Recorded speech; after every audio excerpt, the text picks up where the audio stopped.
जिंदगी एक बार मिलती है, बार बार नहीं। जिंदगी से लुत्फ अंदोज होइए, अपने इर्द गिर्द से फ़ायदा उठाइए, इर्द गिर्द के माहौल को खुशगवार बनाइए, इर्द गिर्द को अच्छा बनाइए। अच्छे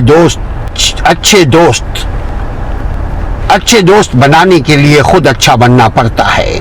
अच्छाई उसी वक्त हमें मिलेगी जब हम खुद अच्छे के मुतलाशी होंगे, और अच्छे के मुतलाशी वही शख्स होता है, वही शख्स रहता है जो अच्छा खुद अमल करे।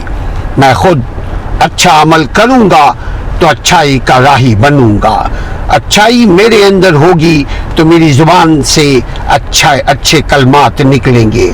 अच्छाई मेरे अमल में होगी तो मेरे आँखों से रहमानियत, नूरानियत निकलेगी। मेरे आँखों में हया, शर्म मौजूद रहेगा। किसी को